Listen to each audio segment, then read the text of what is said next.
What is going on, everyone? Thank you for joining the Tully Broadcasting. So, in today's video, we're obviously going to be going over Giants news for the majority of the time. Obviously, I'll probably go over the Yankees too and what they got for their schedule going on the coming weeks. And then, really, there was no Ranger news. To be totally honest with you, actually, literally, I just pressed record on this video, and we just found out that KD is signed an extension for 4 years at $198 million. So it's big ups for him. Kind of saw that coming. He's gonna be on net for probably the rest of his career, making a shitload of money. So let's see how that works out for them. But let's just go into the Giants. So the Giants have had a pretty hectic week. And first of all, Wesley Steinberg needs to stop fucking tweeting because like actual people and actual members of like, I don't know why, but people are so dumb that they actually believe some of this shit that these people are saying. So they genuinely think that what he's saying is true. So with the fight, we'll go into the fight. He said in the fight that the fight was started because Logan Ryan hit called Evan Ingram Evan Ingram had butterfingers, and then Evan Ingram like hit him or something like that, and then that's how the brawl started. It's not all how the brawl started at all. And then also too, like just think about that real quick. Let's see, put that together. The reporters are not that close. They don't hear these things. They can't hear actual conversations like that well. They can just kind of see it. So you're trying to tell me that these reporters are able to hear Logan Ryan say you have butterfingers and then them go back and forth like that? No, that's not true. So that's fun. And then also too, the fight was started because Jabril Peppers hit Corey Clement a little hard. I'm not sure. Maybe it was after the whistle. Maybe it was just supposed to be a thud. But he did rock him. I mean, the Giants actually kind of posted the hit, saying like, "Oh, pads are back" and stuff like that. And you could actually kind of supposedly see the hit, and it was a big hit. Like he did get him off he got him on his ass, and like he toes up in the air and stuff like that. Everything he did get him pretty well. So that was why the fight started. And then Evan Ingram came in and then hit Jabril, and then Logan hit Evan Ingram in the back, and then then we had offense versus defense going at a complete brawl. One thing that everyone's also bugging out about is that Daniel Jones is at the bottom of the pile. Two things. So I think this is probably what happened. I think Daniel Jones is probably in the area, probably somewhat close to them, and he probably just got dragged in, or maybe he was trying to stop it, and then he probably just got dragged into the fight on accident and got in. But number two, if this is actually true, and if he actually did go over there, wanted to throw down and was ready to go, I like that. I'm sorry. I actually like that. I think that's fucking awesome. I think that's super cool. So I like my quarterback being a little tough. You saw, right after the thing happened, the whole fight happened, like he went and did his presser and everything. And he said that like, yo, I'm a part of the offense too. I'm a part of this team as well. Am I not? So that's supposedly why he was there and everything. You've seen he's part of the team, he's part of the offense, and that everyone has said it's not a big deal. You saw Logan Ryan sent that tweet too, where it was like, I think that's the North UNC's like former coach. He comes in, he's all celebrating and stuff like that. You saw and he was like Danny walking back from the practice after practice today, and it was like the fight and everything. And it was just like all of them hanging out. So supposedly it was all bullshit, and they were all fighting. It was just they were all like celebrating, all having fun, messing around. But you gotta understand, like when they had the first day of Pats, most of these guys haven't even hit anyone since like January or even before then. So it's gonna get a little hot. These guys are professional athletes, and this is gonna happen. Now, one thing also that's been going on that a lot of people have been tweeting and talking about, and we'll go into the retired guys too, the guys that have just recently retired. But right after the fight, Joe Judge is so pissed off. He made them all do sprints, made them all do like tons of push-ups, yada yada. He kind of did what you would do in high school. So a lot of professional athletes come out and been like, "This is dumb. Like we don't do that kind of shit." And one thing that I kind of noticed, and like Pat McAfee kind of talked about it too, where he was like, everyone's saying like, "Oh, like this is not gonna last. This is not gonna work. This is not gonna last." The fact that everyone was like, "Yeah, we're like everyone did it," and they actually did it is huge because you got to think about this. If you are like a veteran, like most veterans, like he was like, yo, there's a lot, like Joe Judge, like Pat McAfee said, Joe Judge is really lucky that there was no veteran that was like, nah, I'm not doing that. Like, fuck you, I'm not doing that. So like all the veterans did it. You got Sterling Shepard, who's the longest tenured Giant, has even said like, because everyone like in the questions whenever they ask that players and they have like press with the players, they always ask them like, hey, like, how's Joe? How do you like it? Do you like the coach? Yada yada, all this sort of shit. And like Sterling Shepard was like literally like, yeah, this is what we're doing here. And like if you're not a fan of it, like it's fine, you can leave. Like we don't need you. We want to be part of guys that want to do this. That's from the players. That's what they're saying. And they're doing it. Like, yeah, it probably sucks if they're doing it. Like, and then Logan Ryan too. Like, I mean, Jesus Christ, can someone give that guy the C? Um, oh wow, that's actually big news. We'll do it that way. But someone was like, "Yo, can someone give Logan Ryan this?" Like, I just want to give Logan Ryan the captain. He is a captain. I mean, like, he's a true captain because even after the fight, he said, "Like, listen, like, tensions fly. I love Everin. It's not like anything personal, anything like that. It's just on the field. And then once you go off the field, it's like nothing ever happened." So he's like, it's nothing serious. And like he's like, "Yo, like, we are tired of losing, and we are. Like, the fan base is tired of losing. Players are tired of losing." Organizations tired of losing, and that's why they've given them so much money. They've given the Giants a shitload of money, and they've been like, "Yo, here's a good roster. We give you guys a Dory Jackson, give you guys Rudolph, a really good red zone tight end. We give you guys Kenny Galladay, really really true number one wide receiver. Like, we've given you guys Kadarius Toney. Like, we've given you guys so much shit.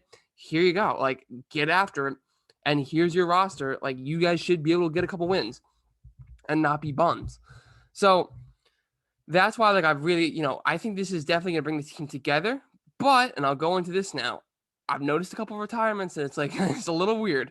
So pretty much, we started off the week with Vin Davis, that guy who literally signed like 2 days earlier, and then like a couple days later, he just retired.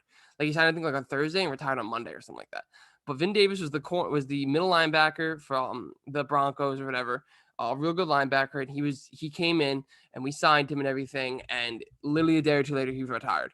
That was retirement number one. And when I saw that, I was like, that's not the biggest deal. You also have to realize a lot of these two were like post the fight, and the running and everything.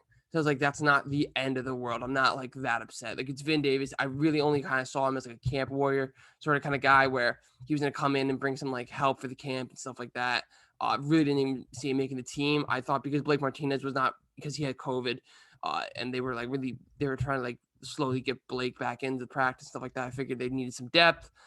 So that was something, to mention. And then the next retirement came, and it was like Joe Looney, and that one was pretty bad. I like Joe Looney a lot.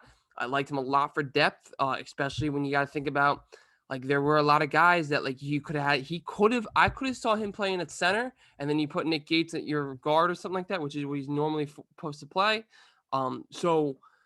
Or vice versa. Like, you put him at he beats at one of the guards. He beats Shane Lemieux, or like Shane Lemieux got hurt. Like, you never know if that's gonna come back or not to bite him. So there were a lot of like depth that I think he was gonna provide a lot of depth for that offensive line, especially in the interior spot. And it was not thrilled to see him retire. And then now we have who also just retired. Oh my God, I'm blanking out on his name. But we had one more retiring today, and a lot of people too were like, "Whoa, what is going on here?" Like, this is kind of getting a little. Oh, Zach Fulton, another interior lineman who is gonna bring some depth. He's from the Jets. We signed him, and he's only 29. So he's another interior lineman that like we were gonna, hopefully get some competition or just some depth for that young piece, just in case one of those guys fall off or something like that. And these are now 3-year tires. And I mean, some people, I saw a tweet today saying like the Green Bay had like 2 guys retire, 2 rookies retire, and like another vet retire. Like, there's a bunch of retires going on, but all I'm saying is, like, I'm not the biggest fan of this. Now, I guess it does weed up the herd. Like, it does kind of prove, like, let's get the toughest bastards in here. Like Sterling Shepard's like saying, like, if you don't like it, then you can leave. And that message has clearly been shown to these other guys that are on the team. So that was kind of that for Giants news. The other things too, the offense seems to be clicking earlier in the week. Apparently today they had a tough day. Rodarius Williams was murdering them, like actually destroying them today. He like tipped the ball in the air, and then Jabril was able to get a pick, I believe. And then also he just got an interception straight up just by picking off one of Daniel Jones' picks. And I think he was getting first team reps too. So that's actually pretty interesting. I'm really excited to see these rookies kind of play. I want to see what they can do. But yeah, something to definitely note for him. I don't know where he kind of fits on this team. Because we have obviously James and Adoree Jackson, like our 1 and 2. He obviously gives depth, but I don't know. I don't really see him as a nickel kind of guy. More the other guy that we picked up in the 3rd round. I'm blanking on his name, but that's kind of the guy I kind of see us kind of going with at nickel if we're gonna bring one of those rookies in. Or Darnay Holmes is another one, and I saw Julian Love was getting work too at the nickel corner as well. So I guess the only thing I could say for Rodarius Williams is thank God we have some depth. Like, just in case one of those guys goes down, I don't have to worry about Isaac Yadam or B.W. Webb or some other bum playing corner. You know what I mean? So definitely something to look out for. Something I'm really excited for. I'm really excited for the preseason game to come. I think it's next Saturday. I'm really excited to watch that, see how the boys play. I'm expecting a lot. I'm expecting big things. And I'm excited just to see the rookies play and see the young guys play and the guys that are like kind of on this borderline roster spot. Like I want to see them play and work for the spot, and I'm excited. So yeah, that was kind of that for Giants news. Now we'll just kind of go into the Yankees news and Yankee news in general. So big thing for the Yankees, they've been doing really well. I'll get their win percentage right now, or what they've been doing these last couple of games. They've definitely been killing the game. So what's been going on is they've been playing teams that they supposed to beat, and they've been beating them. Now they went 2-1 in the series to the Marlins. Or no, they swept the Marlins. Good for them. They swept the Marlins. And then obviously this is right after they got destroyed by the Rays. They swept the Marlins, and then they.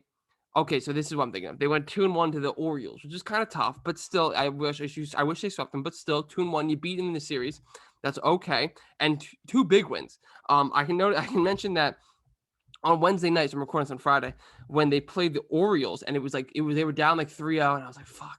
And then all of a sudden, like I was busy at work, and it was like 3-3. I noticed that, and then all of a sudden, like I look up, and it's 8-3, and I was like, oh, okay, sounds good. Like they absolutely killed them. So that was 10-3, another big win.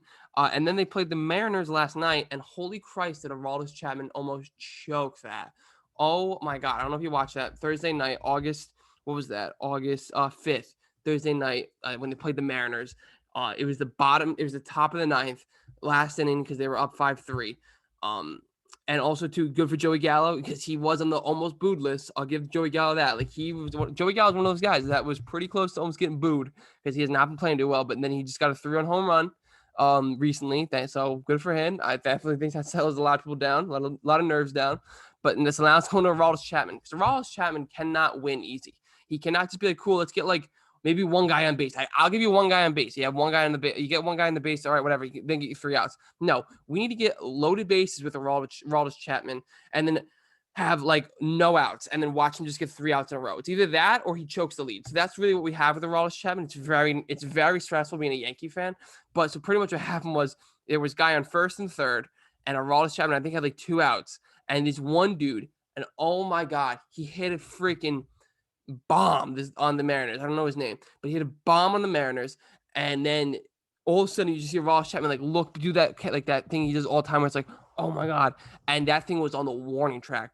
Thank God again for Joey Gallo because he is a very good defender. I'll give him that, but he was able to stop. He was able to catch the ball, so thank God that was all good. They saved the game right there pretty much, but that was very close for Ross Chapman to almost choking that game, and that would have been very annoying. So I'll tell you that for a fact. But that was that. Football is back too. I was super excited to watch the Steelers-Cowboys game.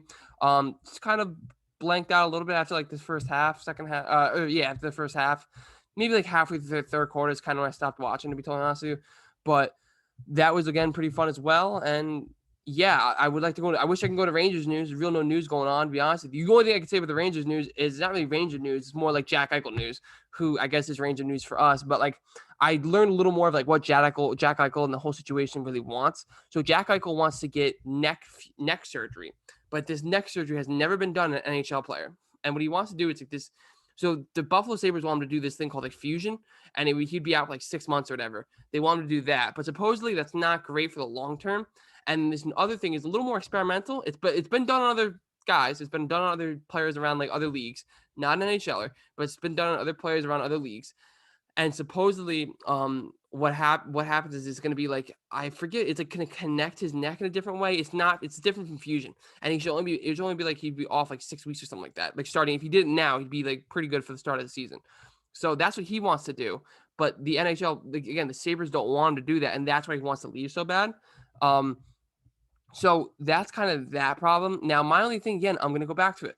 I don't really care I feel like he should be allowed to do what he wants to do. I know they're paying his salary. I don't know. It's kind of a tough situation. I don't really have an opinion on that, but the opinion that I do have is like, I don't want to deal with that problem, which is going to cost us $10 million a year. Cause that's what I think his salary is like $10.5 million a year.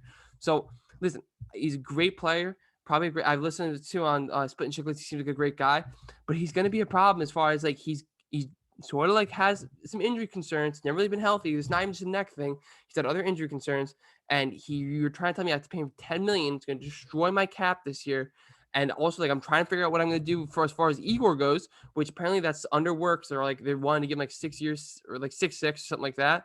So 6 years, 6 mil, something like that, around those lines, maybe 6.5, 6 years, 5 million. AAV, so annual average salary, just kind of that works. So that's something I don't know. I'm not a big fan of him. I don't really want him on the team. Yeah, I think he's a great player, a great guy, but I don't want him on my Rangers. And that's really the only news I really have for the Rangers, to be totally honest with you. And that's pretty much all the news I have for the rest of this whole week. So yeah, guys, I really appreciate you guys joining. And you guys got anything like, football's back. I'm excited to watch, and peace.